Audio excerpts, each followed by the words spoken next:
Our university.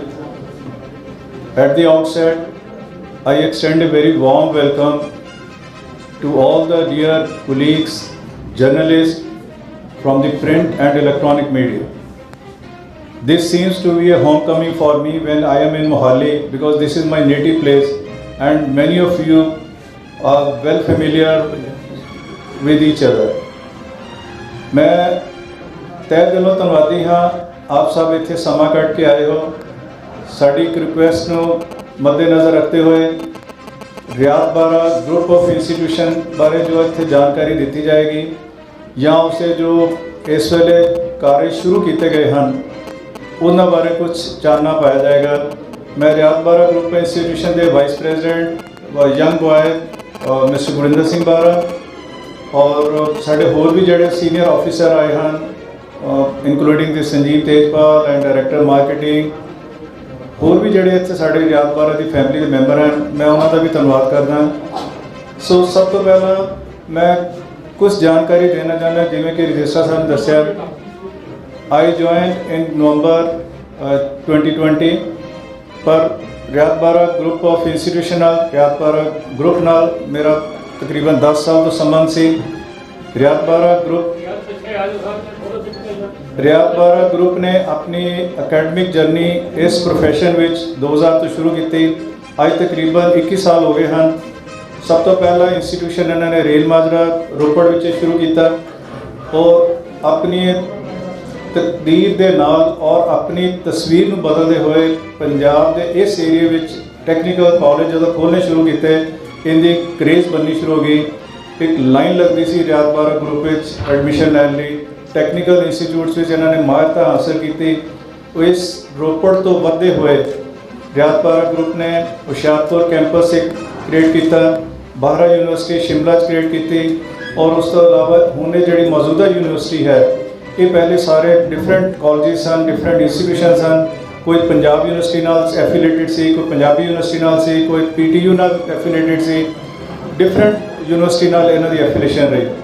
2014 अगस्त विच अज तकरीबन मैं कह सकदा 7 साल हो गए हैं यूनिवर्सिटी नूं क्रिएट होया और 2014 की पहला बैच देखा जाए उनका फर्स्ट पास आउट 2018 से। एक छोटी जी उम्र इस यूनिवर्सिटी के तौर पर जिन्होंने UGC वालों मानता मिली, पंजाब सरकार वालों मानता मिली, होर भी कई जड़ियाँ साड़ियाँ रेगूलेटरी बॉडीज़ हैं, pharmacy council of India, bar council of India, dental council of India, Indian council of nursing, जिन्हें भी एफिलेटेड बॉडीज़ सन जिन्हें रेगूलेटरी बॉडीज़ सन उन्होंने इनू मानता दी। पहला बैच 2018 आया, उस तो बाद अगला बैच 2019 2020 एक कोविड-19 पेंडेमिक सी, बड़ी अनसर्टनिटी सिचुएशन सी all over the globe. The pandemic ने कोविड-19 ने हायर एजुकेशन एक चैलेंज दिता और सरदार गुरिंदर सिंह बारा जो इस ग्रुप की अगवाई करते हैं वो एक विजनरी लीडर हैं जिन्होंने ये पहले दिन तो सोच लिया सी कि मेरिया इंस्टीट्यूशन का पर्पज पैसा कमाना नहीं, कमर्शलाइजेशन ऑफ एजुकेशन नहीं, पर हर पिंड के बच्चे नूं, पंजाब के बच्चे नूं, इंडिया के बच्चे नूं ऑल अक्रॉस द कंट्री उन्होंने विद्या मुहैया करनी है, क्वालिटेटिव विद्या मुहैया करनी है। शायद आज उसका ही नतीजा है एक ये ग्रुप है जिन्हें हर तरह की इंस्टीट्यूशन ऑर्गेनाइजेशन के नाल शुरू किए हैं, जिस तरह की डेंटल कॉलेज भी है, नर्सिंग कॉलेज भी है, फार्मेसी कॉलेज भी है, लॉ कॉलेज भी है और इस दे नाल पैरामैडिकल कोर्सेज भी बड़े डिमांड हैं। और मैंने इतने दसने खुशी हो रही है जो मैं ज्वाइन किया मैं चेयरमैन साहब ने कहा कि साढ़े पिंडों के बच्चे जोड़े कि नशा जिन्होंने रुझान होंदा जा रहा है अगर असी उन्होंने कुछ मेहनत करिए तो उन्होंने को भविख में सवारिया जा सकता है। जिस तरह की डिफेंस विच ऑफिसर की कमी है, ये पहला प्रोजेक्ट सी जोड़ा मेरा चेयरमैन साहब ने डिस्कस किया। उन्होंने 1.5 महीने के अंदर एक बहुत खूबसूरत SSB अकैडमी उत्थे स्थापित करती। इस अकैडमी का लॉन्च जोड़ा सी वी थॉट कि असी इन्हूं अप्रोच करांगे पर कोविड होने करके असी नहीं कर सके। SSB इलाहाबाद की पूरी प्लान नाल अज जो अकैडमी तैयार है और मैनू ये दसन खुशी होंदी है साडी इस डिफेंस ऑफिसर प्रैपरेटरी अकैडमी के पैटर्न कोई होर नहीं जिन्होंने इंट्रोडक्शन के मोहताज नहीं हैं। General KJ Singh, so is a well known figure, he is a lead officer जिन्हें 50 साल इंडियन आर्मी की सर्विस की। ਅੱਜ ਉਹ ਕਿਸੇ ਕਾਰਨ ਕਰਕੇ ਸਾਡੇ ਨਾਲ ਜੁਆਇਨ ਨਹੀਂ ਕਰ ਸਕੇ, ਪਰ ਮੇਰੇ ਕੋਲ ਉਹਨਾਂ ਦੀ ਵੀਡੀਓ ਕਲਿੱਪ ਵੀ ਹੈ, ਆਡੀਓ ਕਲਿੱਪ ਵੀ ਹੈ, ਰਿਟਨ ਮੈਸੇਜ ਵੀ ਹੈ। ਉਹਨਾਂ ਨੇ ਸਾਰਿਆਂ ਨੂੰ ਮੁਬਾਰਕਬਾਦ ਦਿੱਤੀ ਹੈ, ਚੇਅਰਮੈਨ ਨੂੰ, ਰਿਆਤ ਬਾਰਾ ਗਰੁੱਪ ਨੂੰ ਔਰ ਸਾਰੇ ਮੀਡੀਆ ਨੂੰ। ਮੈਂ ਬਾਦ ਸੰਜੀਤ ਤੇਜਪਾਲ ਨੂੰ ਰਿਕੁਐਸਟ ਕਰਾਂਗਾ ਕਿ ਉਹਨਾਂ ਦਾ ਮੈਸੇਜ ਸਾਰਿਆਂ ਤੱਕ ਜ਼ਰੂਰ ਦੇਣ ਔਰ ਉਹ ਇਸ ਨਾਲ ਪੈਟਰਨ ਇਨ ਚੀਫ ਜੁੜੇ ਰਹਿਣਗੇ। ਅਕੈਡਮੀ ਦੇ 3 ਮੇਜਰ ਰੋਲ ਰੱਖੇ ਗਏ ਹਨ। Number 1 NDA, number 2 after graduation and 3rd ਜਿਹੜੇ ਦੂਸਰੇ ਬੱਚੇ ਇਹਦੇ ਜੁਆਇਨ ਕਰਨਾ ਚਾਹਣਗੇ।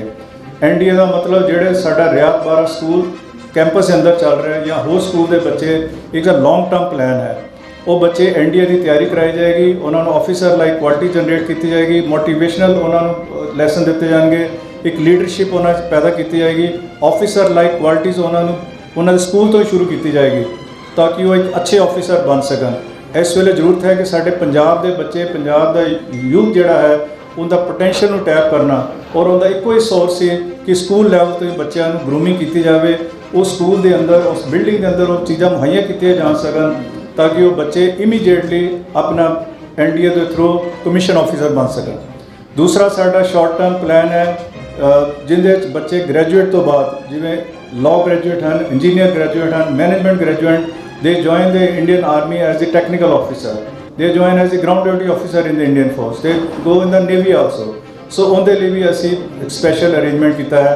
ਥਰਡ ਹੈ ਜਿਹੜੇ ਗ੍ਰੈਜੂਏਟ ਕਿਸੇ ਹੋਰ ਇੰਸਟੀਟਿਊਸ਼ਨ ਦੇ ਨੇ, they want to make use of the academy, ਉਹਨਾਂ ਲਈ ਵੀ ਅਸੀਂ ਉਹ ਕੀਤਾ ਹੈ ਅਰੇਂਜਮੈਂਟ ਜਿਹਦੇ GTOs ਹੋਣਗੇ, ਸਾਈਕੋਲੋਜਿਸਟ ਆਫਿਸਰ ਹੋਣਗੇ ਔਰ ਇੱਥੇ ਦੱਸਣਾ ਜ਼ਰੂਰੀ ਹੈ ਕਿ 100% ਆਰਮੀ ਆਫਿਸਰ ਹੀ ਇਸ ਨੂੰ ਰਨ ਕਰਨਗੇ।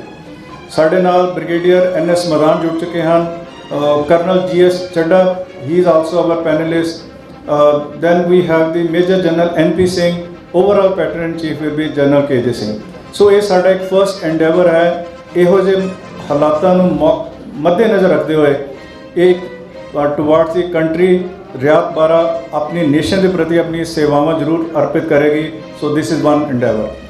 ਦੂਸਰਾ, ਇਸ ਵੇਲੇ ਆਪ ਨੂੰ ਪਤਾ ਹੋਏਗਾ ਰਿਆਤ ਬਾਰਾ ਦਾ ਇੱਕ ਹਸਪੀਟਲ 300 ਬੈੱਡ ਦਾ ਬਿਲਕੁਲ ਤਿਆਰ ਹੈ। ਇਸ ਵੇਲੇ ਪੰਜਾਬ ਨੂੰ 2 ਚੀਜ਼ਾਂ ਦੀ ਬਹੁਤ ਜ਼ਰੂਰਤ ਹੈ, ਐਜੂਕੇਸ਼ਨ ਐਂਡ ਹੈਲਥ। ਅਸੀਂ ਦੋਨਾਂ 'ਚ ਪਛੜ ਚੁੱਕੇ ਹਾਂ। ਮੇਰਾ ਤਜਰਬਾ 35 ਈਅਰ ਦਾ, not in the academics, in the administration as well as in the global administration of the education. ਮੈਂ ਪਿੱਛੇ ਜਿਹੀ ਮੈਨੂੰ ਫੈਲਾ ਦਾ ਚੇਅਰਮੈਨ ਬਣਾਇਆ ਗਿਆ। ਫੈਲਾ ਹੈ federation of education leader and administrator, ਉਹਦੇ 360 ਵਾਈਸ ਚਾਂਸਲਰ ਹਨ ਪ੍ਰਾਈਵੇਟ ਯੂਨੀਵਰਸਿਟੀਜ਼ ਦੇ, ਮੈਂ ਉਸ ਨੂੰ ਹੈੱਡ ਕਰਦਾ। ਸਾਡੀ ਇਹ ਕੋਸ਼ਿਸ਼ ਹੈ ਕਿ ਇੱਕ ਹਾਇਰ ਐਜੂਕੇਸ਼ਨ ਦੀ ਨਬਜ਼ ਨੂੰ ਪਹਿਚਾਨਿਆ ਜਾਵੇ, ਚਾਹੇ ਉਹ ਕੇਂਦਰ ਸਰਕਾਰ ਹੈ, ਚਾਹੇ ਉਹ ਸੂਬਾ ਸਰਕਾਰ ਹੈ, ਉਹਨਾਂ ਦਾ ਕਦੀ ਵੀ ਇਹਦੇ ਬਾਰੇ ਸੀਰੀਅਸ ਰੁਝਾਨ ਨਹੀਂ ਨਜ਼ਰ ਆਇਆ। ਸੋ ਇਸ ਕਰਕੇ ਅਸੀਂ ਡਿਊਟੀ ਵੋਲੰਟਰੀ ਮੰਗੀ ਹੈ ਗਵਰਨਮੈਂਟ ਆਫ ਇੰਡੀਆ ਕੋਲੋਂ, ਪੰਜਾਬ ਸਰਕਾਰ ਕੋਲੋਂ। ਕੈਪਟਨ ਸਾਹਿਬ ਨੂੰ ਰਿਕੁਐਸਟ ਕੀਤੀ ਹੈ ਕਿ ਇਹਨਾਂ ਨੂੰ ਇੱਕ ਪਾਰਦਰਸ਼ੀ ਵਰਕਿੰਗ ਬਣਾਈ ਜਾਵੇ ਹਾਇਰ ਐਜੂਕੇਸ਼ਨ ਇੰਸਟੀਟਿਊਸ਼ਨ, ਕਿਉਂਕਿ ਨਵੀਂ ਐਜੂਕੇਸ਼ਨ ਪਾਲਿਸੀ ਆਉਣ ਵਾਲੀ ਹੈ ਜਿਹਦੇ ਵਿੱਚ ਪ੍ਰਾਈਵੇਟ ਸੈਕਟਰ ਦਾ ਬਹੁਤ ਵੱਡਾ ਰੋਲ ਹੈ। ਪਬਲਿਕ ਯੂਨੀਵਰਸਿਟੀਆਂ ਦੇ ਜੋ ਹਾਲਾਤ ਹੈ ਉਹ ਉਹਦੇ ਬਾਰੇ ਮੈਂ ਕਮੈਂਟ ਨਹੀਂ ਕਰਨਾ ਚਾਹੁੰਦਾ, ਚਾਹੇ ਉਹ ਸਾਡੇ ਪੰਜਾਬ ਦੀ ਸਰਕਾਰੀ ਯੂਨੀਵਰਸਿਟੀਜ਼ ਹਨ, ਚਾਹੇ ਦੂਜੀਆਂ ਸਟੇਟ ਦੀਆਂ ਯੂਨੀਵਰਸਿਟੀਜ਼ ਹਨ। ਇਸ ਕਰਕੇ ਸਾਡੇ ਉੱਤੇ ਇੱਕ ਬਹੁਤ ਵੱਡਾ ਦਾਰਮਦਾਰ ਹੈ, ਸਾਡੇ ਉੱਤੇ ਬਹੁਤ ਵੱਡੀ ਡਿਊਟੀ ਲੱਗੀ ਹੈ ਕਿ ਅਸੀਂ ਕੁਆਲਿਟੀ ਨੂੰ ਮੇਨਟੇਨ ਰੱਖੀਏ ਔਰ ਇਸ ਵੇਲੇ ਸੁਸਾਇਟੀ ਨੂੰ ਜਿਹਨਾਂ ਕੋਰਸਿਸ ਦੀ ਜ਼ਰੂਰਤ ਹੈ ਉਹਨਾਂ ਨੂੰ ਮਾਈਂਡ 'ਚ ਰੱਖੀਏ। ਔਰ ਤੀਸਰਾ ਜਿਹੜਾ ਇੰਪੋਰਟੈਂਟ ਕੰਪੋਨੈਂਟ ਹੈ, ਹਰ ਯੂਥ ਨੂੰ ਇਸ ਵੇਲੇ ਕੋਈ ਨਾ ਕੋਈ ਇੰਪਲੋਇਮੈਂਟ ਚਾਹੀਦੀ ਹੈ। ਅਸੀਂ ਵਾਅਦੇ ਬਹੁਤ ਕਰਦੇ ਹਾਂ, ਮੈਨੀਫੈਸਟੋ ਲਿਖਦੇ ਹਾਂ, ਹਰ ਘਰ 'ਚ ਨੌਕਰੀ ਦਿੱਤੀ ਜਾਏਗੀ, ਪਰ ਅਸੀਂ ਇਹ ਭੁੱਲ ਜਾਂਦੇ ਹਾਂ ਕਿ ਉਹ ਨੌਕਰੀ ਉਦੋਂ ਦਿੱਤੀ ਜਾਏਗੀ ਜਦੋਂ ਸਾਡੇ ਵਿਦਿਆਰਥੀ ਨੌਕਰੀ ਕਰਨ ਦੇ ਕਾਬਿਲ ਹੋਣਗੇ, ਜਦੋਂ ਉਹਨਾਂ ਦੇ ਕਮਿਊਨੀਕੇਸ਼ਨ ਸਕਿੱਲ ਅੱਛੇ ਹੋਣਗੇ, ਜਦੋਂ ਉਹਨਾਂ ਦਾ ਸਾਈਕੋਲੋਜੀਕਲ ਲੈਵਲ ਹਾਈ ਹੋਏਗਾ, ਜਦੋਂ ਉਹਨਾਂ ਦਾ IQ ਲੈਵਲ ਹੋਏਗਾ। ਅੱਜ ਪੰਜਾਬ ਦਾ ਬੱਚਾ, ਨਾਰਥ ਦਾ ਜਿਹੜਾ ਬੱਚਾ ਹੈ ਉਹ ਸਾਊਥ ਦੇ ਬੱਚੇ ਨਾਲ ਕੰਪੀਟ ਨਹੀਂ ਕਰਦਾ। ਮੈਂ ਇੱਥੇ ਵੀ ਦੱਸਣਾ ਜ਼ਰੂਰੀ ਸਮਝਾਂਗਾ, 2019 ਦਾ ਅਗਰ ਮੈਂ ਡਾਟਾ ਥੋੜ੍ਹਾ ਜਿਹਾ ਤੁਹਾਡੇ ਨਾਲ ਸ਼ੇਅਰ ਕਰਾਂ, Zia Ming, she is the counsellor of Canadian embassy place in Chandigarh. 2019 'ਚ 16,000 ਕਰੋੜ ਰੁਪਇਆ ਪੰਜਾਬ ਦੇ ਵਿਦਿਆਰਥੀਆਂ ਨੇ ਕੈਨੇਡੀਅਨ ਯੂਨੀਵਰਸਿਟੀ 'ਚ ਐਡਮਿਸ਼ਨ ਲੈਣ ਲਈ ਖਰਚ ਕੀਤਾ। 16,000 crore, this is on record. 2020 ਤਾਂ ਨਹੀਂ ਹੋ ਸਕਿਆ ਕਿਉਂਕਿ ਕੋਵਿਡ ਕਰਕੇ ਉਹ ਬੰਦ ਹੋ ਗਿਆ। ਅਗਰ ਮੈਨੂੰ ਲੱਗਦਾ ਸ਼ੁਰੂ ਹੋਏਗਾ, this will cross about 50,000 crore. ਔਰ ਇੱਥੋਂ ਅੰਦਾਜ਼ਾ ਲਗਾਇਆ ਜਾ ਸਕਦਾ ਕਿ ਕਿੰਨਾ ਬ੍ਰੇਨ ਡਰੇਨ ਔਰ ਕਿੰਨਾ ਸਾਡਾ ਰਿਸੋਰਸ ਜਿਹੜਾ ਹੈ, ਯੰਗ ਰਿਸੋਰਸ ਹੈ, ਜਿਹਨੇ ਪੰਜਾਬ ਦੀ ਇਕਨੋਮੀ ਨੂੰ ਕੰਟਰੀਬਿਊਟ ਕਰਨਾ ਹੈ, ਜਿਹਨੇ ਪੰਜਾਬ ਨੂੰ ਉੱਪਰ ਲੈ ਕੇ ਜਾਣਾ ਹੈ, ਜਿਹਨੇ ਦੇਸ਼ ਦੀ ਆਨ ਸ਼ਾਨ ਬਾਨ ਬਣਨਾ ਹੈ, ਉਹ ਸਾਰਾ ਇੱਕ ਕੈਨੇਡੀਅਨ ਯੂਨੀਵਰਸਿਟੀ। ਉੱਥੇ ਜਾ ਕੇ ਬੱਚਿਆਂ ਦਾ ਰੁਝਾਨ ਸਿਰਫ 5% ਜਾਂ 10% ਬੱਚੇ ਅਕੈਡਮਿਕ ਪਰਸਿਊ ਕਰਦੇ ਹਨ, ਜਾਂ ਬੱਚੇ ਉੱਥੇ ਜਾ ਕੇ ਜੋ ਕਰਦੇ ਹਨ, I don't want to comment on that. So Rayat Bahra university ਨੇ ਇਹਨੂੰ ਵੀ ਮਾਈਂਡ 'ਚ ਰੱਖਿਆ ਕਿ ਇਹੋ ਜਿਹੇ ਕਿਹੜੇ ਕੋਰਸ ਹਨ ਕੈਨੇਡਾ 'ਚ, USA 'ਚ, ਮਲੇਸ਼ੀਆ 'ਚ, UK 'ਚ, ਜਿੱਥੇ ਜਿਹੜੇ ਇੱਥੇ ਨਹੀਂ ਸ਼ੁਰੂ ਕੀਤੇ ਜਾ ਸਕਦੇ। ਅੱਜ ਦੀ ਡੇਟ ਅਸੀਂ 39 MOU ਸਾਈਨ ਕੀਤੇ ਹਨ। 39 'ਚੋਂ 9 MOU ਅਮਰੀਕਨ ਯੂਨੀਵਰਸਿਟੀ ਨਾਲ ਹੈ, ਕੈਨੇਡੀਅਨ ਯੂਨੀਵਰਸਿਟੀ ਨਾਲ ਹੈ, UK ਨਾਲ ਹੈ। 11 MOU ਸਾਡੇ ਇੰਡੀਆ ਦੇ ਬੈਸਟ ਜਿਹੜੀਆਂ ਮਲਟੀਨੈਸ਼ਨਲ ਹਨ ਜਾਂ IT ਫਰਮਸ ਨੇ, ਜਿਵੇਂ ਨੈਸਕੋਮ ਕਿਹਾ ਜਾਵੇ ਜਾਂ ਜਿੰਨੀਆਂ ਵੱਡੀਆਂ ਲੀਡ IT ਸੈਕਟਰ ਹੈ, ਅਸੀਂ ਉਹਨਾਂ ਨਾਲ MOU ਸਾਈਨ ਕੀਤਾ ਹੈ। ਤਾਂ ਉਹਦਾ ਪਰਪਸ ਇਹ ਹੈ ਕਿ ਕਿਸੇ ਨਾ ਕਿਸੇ ਤਰੀਕੇ ਜਿਹੜਾ ਸਾਡਾ ਵਿਦਿਆਰਥੀ ਹੈ ਪੰਜਾਬ ਦਾ, ਹਰਿਆਣਾ ਦਾ, ਹਿਮਾਚਲ ਦਾ, ਜੰਮੂ ਕਸ਼ਮੀਰ ਦਾ, ਜਿਨ੍ਹਾਂ ਕੋਲ ਲਿਮਟਿਡ ਰਿਸੋਰਸਿਸ ਹਨ, ਜਿਨ੍ਹਾਂ ਦੇ ਮਾਂ-ਬਾਪ 15-15 20 ਲੱਖ ਖਰਚ ਨਹੀਂ ਕਰ ਸਕਦੇ, ਉਹਨਾਂ ਦੇ ਘਰ ਤੱਕ ਜਾ ਕੇ ਇੱਕ ਕੁਆਲਿਟੀ ਐਜੂਕੇਸ਼ਨ ਪ੍ਰੋਵਾਈਡ ਕੀਤੀ ਜਾਵੇ। ਅੱਜ ਅਸੀਂ 50 ਨਵੇਂ ਕੋਰਸਿਸ ਸ਼ੁਰੂ ਕਰਨ ਜਾ ਰਹੇ ਹਾਂ। ਮੈਨੂੰ ਇਸ ਚੀਜ਼ ਦਾ ਮਾਣ ਹੈ ਕਿ ਅਸੀਂ ਉਹ 50 ਕੋਰਸਿਸ ਆਪ ਸਭ ਦੀ ਅਗਸਤ ਗੈਦਰਿੰਗ ਵਿੱਚ ਅਨਾਉਂਸ ਕਰਾਂਗੇ। ਸੋ ਇਹ ਉਹ ਕੋਰਸਿਸ ਹਨ ਜਿਨ੍ਹਾਂ 'ਤੇ ਪਿਛਲੇ 6 ਮਹੀਨੇ ਤੋਂ ਸਾਡੀ ਸਾਰੀ ਫਰੈਟਰਨਿਟੀ ਨੇ, ਪੂਰੀ ਟੀਮ ਨੇ ਦਿਨ ਰਾਤ ਕਰਕੇ ਮਿਹਨਤ ਕਰਕੇ ਇਹਨੂੰ ਕਾਮਯਾਬ ਕਰਨ ਦੀ ਕੋਸ਼ਿਸ਼ ਕੀਤੀ ਹੈ।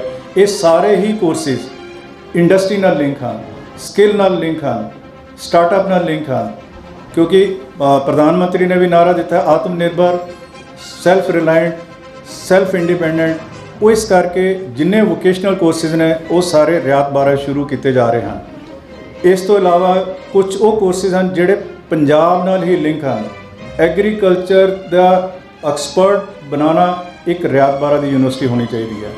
ਹੋਣੀਆਂ ਤਾਂ ਸਾਰੀਆਂ ਯੂਨੀਵਰਸਿਟੀਆਂ ਪਾਰਟਿਸਿਪੇਟ ਕਰਨਾ ਚਾਹੀਦਾ, ਪਰ ਅਸੀਂ ਉਹਦੇ 'ਤੇ ਇਨੀਸ਼ੀਏਟਿਵ ਲੈ ਰਹੇ ਹਾਂ। ਐਗਰੀਕਲਚਰ ਸੈਕਟਰ, ਪੋਲੂਸ਼ਨ ਡਿਪਾਰਟਮੈਂਟ ਦੀਆਂ ਜਿੰਨੀਆਂ ਵੀ ਇੰਸਟੀਟਿਊਸ਼ਨ ਨੇ ਸਟੇਟ ਦੀਆਂ, ਪੰਜਾਬ ਪੋਲੂਸ਼ਨ ਕੰਟਰੋਲ ਬੋਰਡ ਵੱਲੋਂ, ਸਾਨੂੰ ਸਾਰਿਆਂ ਨੂੰ ਪਤਾ ਕੋਈ ਵੀ ਹਸਪੀਟਲ, ਕੋਈ ਵੀ ਹੋਟਲ, ਕੋਈ ਵੀ ਅਦਾਰਾ, ਸ਼ੈਲਰ ਸ਼ੁਰੂ ਨਹੀਂ ਹੋ ਸਕਦਾ ਜਦੋਂ ਤੱਕ ਉੱਥੇ ਵੇਸਟ ਵਾਟਰ ਟਰੀਟਮੈਂਟ ਪਲਾਂਟ ਨਹੀਂ ਲੱਗੇਗਾ। ਅੱਜ ਇਹ ਬੜੀ ਸ਼ਰਮ ਦੀ ਗੱਲ ਹੈ ਕਿ ਸਾਡੇ ਕੋਲ ਉਹਨਾਂ ਲਈ ਇੰਜੀਨੀਅਰ ਨਹੀਂ ਹਨ। ਸਾਡੀ ਉਹ ਮੈਨ ਪਾਵਰ ਸਾਨੂੰ ਹਾਇਰ ਕਰਨੀ ਪੈਂਦੀ ਹੈ।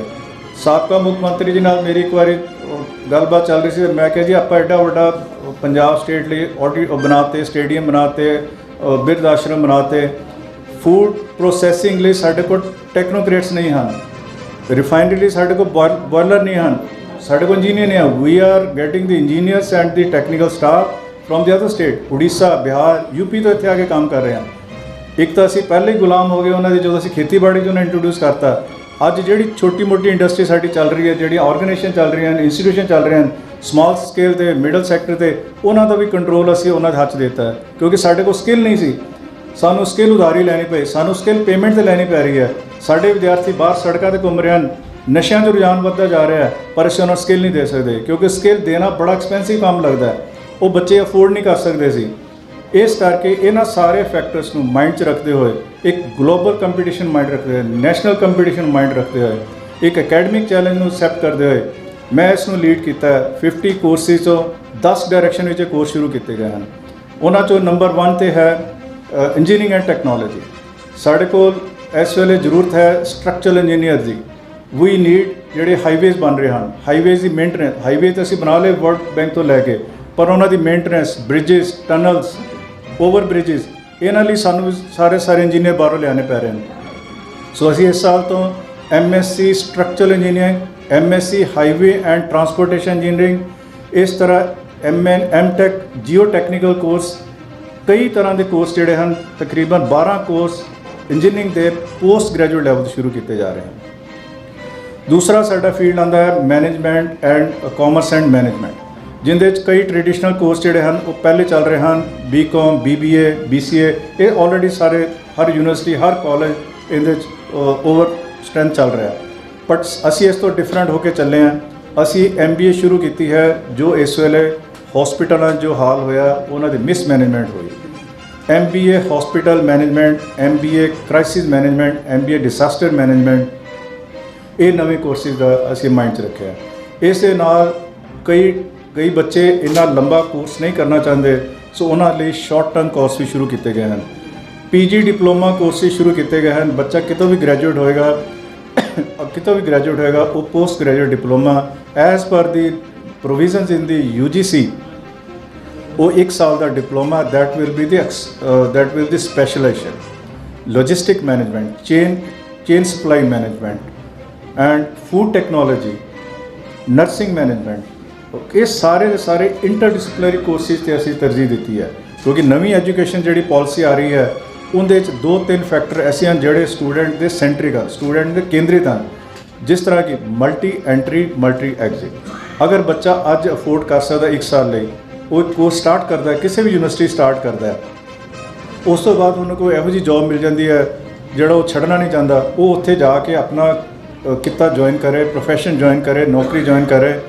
2-3 साल बाद छुट्टी लैके अगर कैंपस आना चाहता है, गवर्नमेंट की पॉलिसी के मुताबिक उन्होंने मना नहीं किया जाएगा। अगर उन्होंने पंजाब स्टेट तो दूजी स्टेट जाना पैंदा है, उत्थे भी उन्होंने एंट्री देने की प्रोविजन रखी गई है। इनू ABC वर्ड यूज़ किया गया है, अकैडमिक बैंक क्रेडिट ट्रांसफर। प्रधानमंत्री मोदी जी ने पिछे ABC ਨੂੰ इंप्लीमेंट कर दिता, मल्टी एंट्री मल्टी एग्जिट ਨੂੰ इंप्लीमेंट कर दिता। सो ये सारे सारे साडे पंजाब के विद्यार्थियों ने मैनूं लगदा एक अमृत बाण वांगू यूज़ किए जाने चाहिए। बच्चों का रुझान जिहड़ा है वो रिसर्च लई थोड़ा जिहा अगर घट भी रहा होवे तो इहो ਜਿਹੇ कोर्सिस हैं जिथे उन्होंने स्किल ਨੂੰ पॉलिश किया जा सकता है। मैं 2 हाले वर्टिकल लए हैं, 3rd वर्टिकल है सोशल साइंसिस का। जिवें कि असीं जानते हैं कि अज का विद्यार्थी सोशल साइंसिस या आर्ट्स तो थोड़ा जिहा दूर हट रहा है, पर असीं वो कोर्स शुरू किए हैं which are interdisciplinary, psychological, clinical psychology, music therapy. ये सारे कोर्स अज कोविड-19 इन्हां दी इन्नी ज़्यादा जरूरत पई, सानूं साइकोलॉजिस्ट मिले। किन्नियां ही मौतां मैनूं लगदा है साइकोलॉजिकल डिप्रैशन नाल होईयां मरीज़ां दीयां, जिन्हां दा कोई हालचाल पुछण वाला नहीं सी। उन्हां दे अगर पेरेंट्स एडमिट से तो बच्चे नहीं जा सके, बच्चे से तो कोई मिल नहीं सकता सी, they are in the psychological depression. So एक कोर्स की जरूरत है, रीहैबिलिटेशन की जरूरत है उन्होंने, एक उन्होंने पर्सनल केयर की जरूरत है, केयर मैनेजमेंट चाहिए सानूं। 3rd vertical is the legal study. असी वी आर ब्लैस कि साडे एरिए पंजाब हरियाणा हाई कोर्ट है जिथे तकरीबन 6000 एडवोकेट इनरोल होंदे हैं, और इन्ने ही लोकल कोर्ट, चाहे रोपड़ कोर्ट है, मोहाली कोर्ट है, चंडीगढ़ की कोर्ट है। इस तो ये लगता है कि सानू हर साल तकरीबन 10 तो 15,000 वकील तैयार करने चाहिए। और इस वेले पंजाब 38 लॉ कॉलेज हैं, 3 यूनिवर्सिटीज़ हैं, 16 प्राइवेट यूनिवर्सिटी हैं, जिन्हां चों मैनू नहीं लगता कि असी 8000 भी वकील प्रोड्यूस कर रहे हैं। सो लीगल प्रोफैशन भी असी प्रमोट करने लई इहदे नाल उन्हां दी वैल्यू एडिशन कोर्स शुरू किए हैं, intellectual property right, cyber crime लई है, और ये सारे एक लीगल स्टडी 3rd वर्टिकल।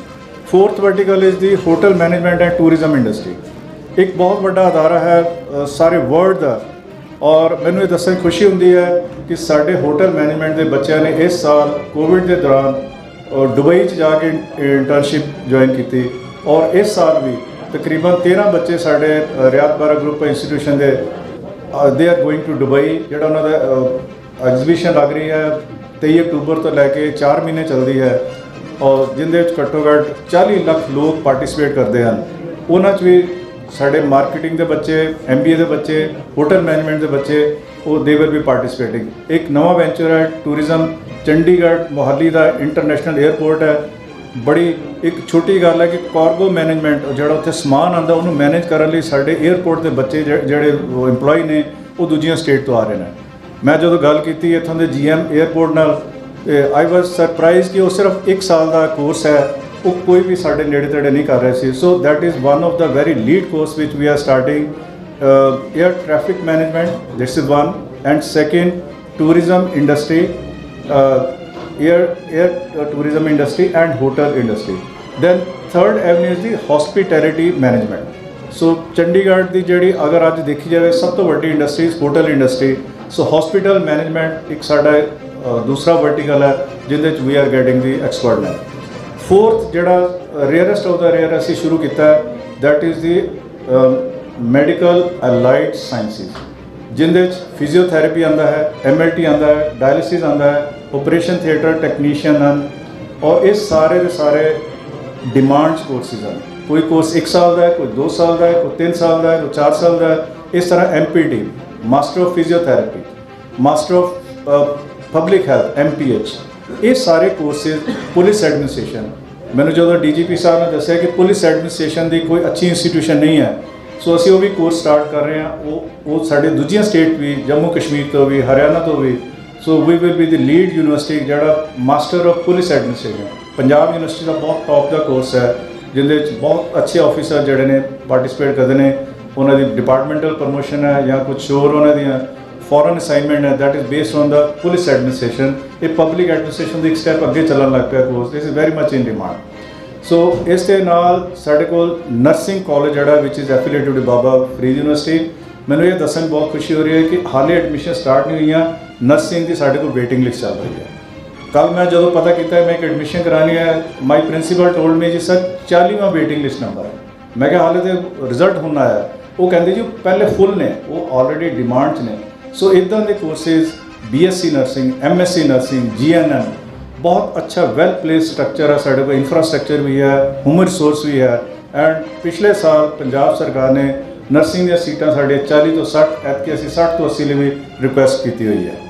ਤੇ ਇਸ ਦੇ ਨਾਲ ਸਾਡਾ ਇੱਕ ਹੋਰ ਜਿਹੜਾ ਮੈਡੀਕਲ ਅਲਾਈਡ ਕੋਰਸ ਹੈ, that is the dentistry, one of the best dental college in Punjab. ਔਰ ਇਸ ਵੇਲੇ ਸਾਡੇ ਕੋਲ BDS ਹੈ, ਉਹਦੇ ਨਾਲ ਕਈ ਇਹੋ ਜਿਹੇ ਕੋਰਸਿਸ ਹਨ ਜਿਹੜੇ 1-1 ਸਾਲ 2-2 ਸਾਲ ਦੇ ਸਪੈਸ਼ਲਾਈਜ਼ਡ ਕੋਰਸਿਸ ਹਨ। ਸੋ they are also in demand. ਪਰ ਉਹਨਾਂ ਦੀ ਐਡਮਿਸ਼ਨ ਜਿਹੜੀ ਹੈ that is centralise Baba Farid university ਕਰਦੀ ਹੈ। ਔਰ MDS ਅਸੀਂ ਉਦੋਂ ਸਟਾਰਟ ਕਰ ਸਕਾਂਗੇ ਜਦੋਂ ਸਾਡਾ ਹਸਪੀਟਲ ਵਰਕੇਬਲ ਹੋ ਜਾਏਗਾ। ਸੋ ਇਹ ਸਾਡੇ ਜਿਹੜੇ ਮੇਨ ਕੋਰਸਿਸ ਚੱਲ ਰਹੇ ਹਨ। ਇਸ ਦੇ ਨਾਲ ਰਿਆਤ ਬਾਹਰਾ ਯੂਨੀਵਰਸਿਟੀ ਵਿੱਚ ਰਿਸਰਚ ਦਾ ਬਹੁਤ ਅੱਛਾ ਸੈਂਟਰ ਹੈ। 92 ਰਿਸਰਚ ਸਕਾਲਰ ਹਨ ਸਾਡੇ। ਹੁਣ ਅਸੀਂ ਪਿੱਛੇ ਐਗਜ਼ਾਮ ਕਰਾਇਆ, 14 ਨਵੀਆਂ ਉਹਨਾਂ 'ਚ ਭਰਤੀ ਹੋਈਆਂ ਨੇ। ਇਹ ਜਿਹੜੀ PhD ਹੈ ਬੜਾ ਕੁਆਲੀਟੇਟਿਵ UGC ਦੇ ਪੈਰਾਮੀਟਰ ਮਾਈਂਡ 'ਚ ਲੈ ਕੇ ਕੀਤੀ ਜਾ ਰਹੀ ਹੈ। ਔਰ ਇਹਨਾਂ ਦਾ ਹਰ ਚੀਜ਼ ਜਿਹੜੀ ਹੈ ਉਹ ਸਕਰੂਟਨੀ ਹੁੰਦੀ ਹੈ, ਸਰਵੇਲੈਂਸ ਰਹਿੰਦਾ ਹੈ। ਔਰ ਜੋ ਹੁੰਦੇ ਦੀ UGC ਦੀਆਂ ਹਾਰਡ ਗਾਈਡਲਾਈਨਸ ਹਨ ਰਿਗਾਰਡਿੰਗ ਦਿਸ, ਉਹ ਅਸੀਂ ਪੂਰੀਆਂ ਕਰਦੇ ਹਾਂ। ਅੱਜ ਤੱਕ ਅਸੀਂ ਕੇਵਲ 9 PhD ਪ੍ਰੋਡਿਊਸ ਕੀਤੇ ਹਨ ਸਟਾਰਟਿੰਗ ਫਰਮ 2014। ਔਰ maximum commerce, management, engineering, law, social sciences and science. ਮੈਨੂੰ ਇਹ ਵੀ ਦੱਸਣ ਖੁਸ਼ੀ ਹੈ ਕਿ ਇਸ ਸਾਲ ਆਫਟਰ ਆਈ ਜੁਆਇਨ ਸਾਡੇ ਕੈਮਿਸਟਰੀ ਡਿਪਾਰਟਮੈਂਟ ਨੇ 5 ਪੇਟੈਂਟ ਪ੍ਰੋਡਿਊਸ ਕੀਤੇ ਹਨ। ਰਿਸਰਚ ਲਈ ਵੀ ਆਰ ਫੋਕਸ ਜਿਹੜੀ ਇੰਡਸਟਰੀ ਬੇਸਡ ਰਿਸਰਚ ਹੈ, ਵੀ don't want the academic research. ਮੈਂ ਆਪ ਇੱਕ ਰਿਸਰਚਰ ਹਾਂ, ਮੇਰੀ ਰਿਸਰਚ ਆਸਟ੍ਰੇਲੀਆ ਅਤੇ USA ਮੈਂ ਕੀਤੀ ਹੋਈ ਹੈ। ਇੱਕ ਬਹੁਤ ਵੱਡਾ ਗਰੁੱਪ ਹੈ ਰਿਸਰਚ ਦਾ ਜਿਹਨੂੰ ਅਸੀਂ ਲਿਆ ਕੇ ਰਿਆਤ Bahra university research centre promote ਕਰ ਰਹੇ ਹਾਂ। ਪਰਸੋਂ ਹੀ ਸਾਡੀਆਂ ਰਿਕਰੂਟਮੈਂਟ ਜਿਹੜੀਆਂ ਉਹ ਖਤਮ ਹੋਈਆਂ ਟੀਚਰਸ ਦੀਆਂ। 93 ਟੀਚਰਸ ਤੋਂ 40 ਗੋਲਡ ਮੈਡਲਿਸਟ ਨੇ ਰਿਆਤ ਬਾਹਰਾ ਗਰੁੱਪ ਨੂੰ ਜੁਆਇਨ ਕੀਤਾ। ਇੱਕ ਬਹੁਤ ਵੱਡੀ ਅਚੀਵਮੈਂਟ ਹੈ। ਰਿਆਤ ਬਾਹਰਾ ਵਿੱਚ ਤਕਰੀਬਨ 500 ਕੈਂਡੀਡੇਟ ਨੇ ਐਤਕੀ ਨੌਕਰੀ ਲਈ ਅਪਲਾਈ ਕੀਤਾ ਔਰ ਸਾਰਿਆਂ ਨੂੰ ਹੀ UGC ਦੀ ਪੇ ਸਕੇਲ ਦਿੱਤੇ ਗਏ ਹਨ। ਇਹਨਾਂ 'ਚੋਂ ਕਈ IIT ਤੋਂ ਆਏ ਹਨ, ਕੋਈ ਨੈਸ਼ਨਲ ਲੈਬੋਰਟਰੀ 'ਚੋਂ ਆਇਆ, ਪੰਜਾਬ ਯੂਨੀਵਰਸਿਟੀ 'ਚੋਂ ਮੈਕਸਿਮਮ ਹਨ, ਪੰਜਾਬੀ ਯੂਨੀਵਰਸਿਟੀ ਤੋਂ ਹੈ। ਸੋ ਦਿਸ speaks the ਐਕੈਡਮਿਕ excellence journey of ਦੀ ਰਿਆਤ ਬਾਹਰਾ। ਕਲਾਮ ਜੀ ਨੇ ਕਿਹਾ ਸੁਪਨਾ ਉਹ ਨਹੀਂ ਹੁੰਦਾ ਜਿੰਦਾ ਰਾਤੀ ਸੁੱਤੇ ਆਉਂਦਾ, ਸੁਪਨਾ ਤਾਂ ਹੋਣਾ ਚਾਹੀਦਾ ਜਿਹਦੇ ਨਾਲ ਨੀਂਦ ਹੀ ਨਾ ਆਵੇ। So dream big, achieve big, fly high to get the success of the success. Thank you very much. ਸਾਡੇ ਕੋਲ ਹੈਗੇ ਆ, ਆਪਾਂ ਵੀ ਇੱਕ ਯੂਨੀਵਰਸਿਟੀ, ਆਪਾਂ ਵੀ ਇੱਕ ਐਜੂਕੇਸ਼ਨ ਇੰਸਟੀਟਿਊਟ ਹੈਗੇ ਆ। ਤੇ ਆ ਜਿਹੜੇ ਇੰਸਟੀਟਿਊਸ਼ਨ ਨੇ ਆ ਬਹੁਤ ਕੁਝ ਕਰਦੇ ਨੇ ਉਹ ਬੱਚਿਆਂ ਦੇ ਜਿਹੜੇ ਜੌਬਸ ਲੈਣਾ ਚਾਹੁੰਦੇ ਨੇ। ਆਪਾਂ ਕੰਪਨੀਜ਼ ਨਾਲ ਰਿਲੇਸ਼ਨਸ਼ਿਪ ਵੀ ਬਣਾਉਂਦੇ ਆ, ਕੰਪਨੀਜ਼ ਨਾਲ ਟਾਈ-ਅਪਸ ਵੀ ਕਰਦੇ ਆ, ਬਹੁਤ ਕੁਝ ਕਰਦੇ ਆ, right. But there is a big chunk of students ਜਿਹੜਾ ਜੌਬ 'ਚ ਨਹੀਂ ਜਾਣਾ ਚਾਹੁੰਦਾ, ਜਿਹੜਾ ਹਾਇਰ ਐਜੂਕੇਸ਼ਨ 'ਚ ਜਾਣਾ ਚਾਹੁੰਦਾ ਹੈ, ਜਿਹੜਾ ਐਂਟਰਪ੍ਰੀਨਿਓਰਸ਼ਿਪ 'ਚ ਜਾਣਾ ਚਾਹੁੰਦਾ ਹੈ, ਜਿਹੜਾ ਫੋਰਨ ਸਟੱਡੀਜ਼ ਦੇ ਵਿੱਚ ਜਾਣਾ ਚਾਹੁੰਦਾ ਹੈ। ਉਹ ਚੇਅਰਮੈਨ ਸਰ ਦਾ ਦਰਦ ਸੀਗਾ ਕਿ ਉਹ ਉਹਨਾਂ ਨੇ ਸਾਡੀ ਯੂਨੀਵਰਸਿਟੀਜ਼ ਜਾਂ ਸਾਡੇ ਐਜੂਕੇਸ਼ਨ ਇੰਸਟੀਟਿਊਟਸ ਕੁਝ ਨਹੀਂ ਕਰ ਪਾ ਰਹੇ।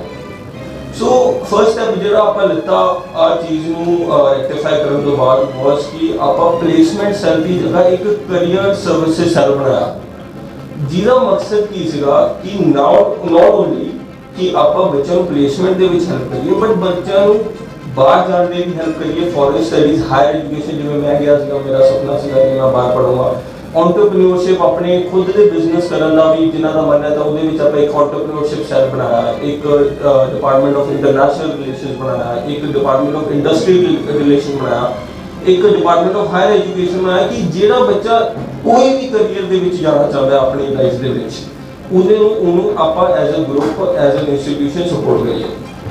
ਜਿੱਥੇ ਗੱਲ ਰਹੀ ਸਰ ਪਲੇਸਮੈਂਟ ਦੀ, ਜਿਵੇਂ ਮੈਂ ਕਿਹਾ ਸੀਗਾ ਪਹਿਲਾਂ ਡਿਪਾਰਟਮੈਂਟ ਮੈਨੂੰ ਆਹੀ ਮਿਲਿਆ। ਸੋ ਜਦ ਮੈਨੂੰ ਆ ਡਿਪਾਰਟਮੈਂਟ ਮਿਲਿਆ, ਮੈਂ ਫਰਸਟ ਥਿੰਗ ਕਿਆ ਕੀਤੀ, ਮੈਂ ਬੈਂਗਲੌਰ ਗਿਆ, ਹੈਦਰਾਬਾਦ ਗਿਆ, ਜਿੱਥੇ ਸਾਰੀਆਂ ਟੌਪ ਕੰਪਨੀਜ਼ ਇੰਡੀਆ ਦੀ ਹੈਗੀਆਂ ਐਸਟੈਬਲਿਸ਼ਡ, ਤੇ ਮੈਂ ਸਮਝਣ ਦੀ ਕੋਸ਼ਿਸ਼ ਕੀਤੀ ਕਿ ਜਿਹੜਾ ਪਲੇਸਮੈਂਟ ਦੀ ਜਾਂ ਜੌਬ ਦੀ ਜਿੰਨੀ ਵੀ ਮਤਲਬ ਤੁਸੀਂ ਕਹਿ ਸਕਦੇ ਹੋ ਇੰਡਸਟਰੀ ਚੱਲਦੀ ਕਿਵੇਂ ਹੈ, ਕਿਵੇਂ ਰਿਕਰੂਟਮੈਂਟ ਹੁੰਦੀ ਹੈ, ਕਿਵੇਂ ਨਹੀਂ ਹੁੰਦੀ।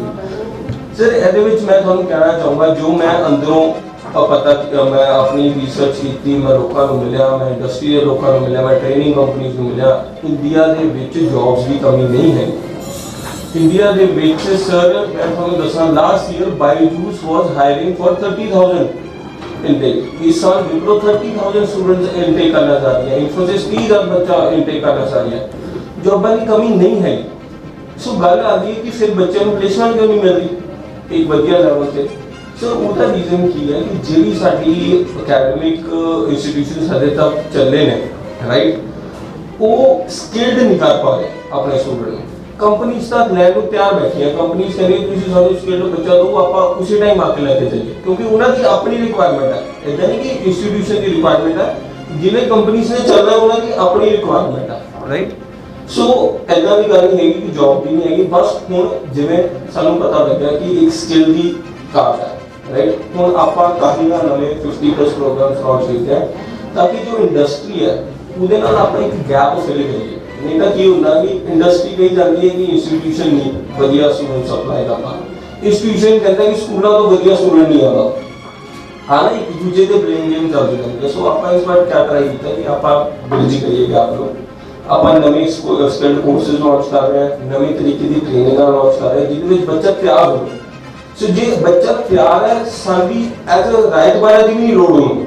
ਜੇ ਬੱਚਾ ਤਿਆਰ ਹੈ ਉਹ ਆਪ ਹੀ ਆਪਣੀ ਜੌਬ ਲੈ ਸਕਦਾ, ਇੰਨੀਆਂ ਜੌਬਾਂ ਮਾਰਕੀਟ ਦੇ ਵਿੱਚ ਹੈਗੀਆਂ। ਸੋ ਸਾਡਾ ਫੋਕਸ ਐਜ਼ ਐਨ ਇੰਸਟੀਟਿਊਸ਼ਨ ਆਉਂਦੀ ਹੈ ਕਿ ਆਪਾਂ ਆਪਣੇ ਬੱਚਿਆਂ ਨੂੰ ਤਿਆਰ ਕਰੀਏ ਤਾਂ ਕਿ ਉਹ ਨਾ ਕਿ ਸਾਡੇ ਕਰਕੇ ਆਪਣੇ ਦਮ ਤੇ ਵੀ ਜਿੰਨੀਆਂ ਮਰਜ਼ੀ ਜੌਬਾਂ ਵਰਲਡ ਵਾਈਡ ਲਾ ਸਕੇ।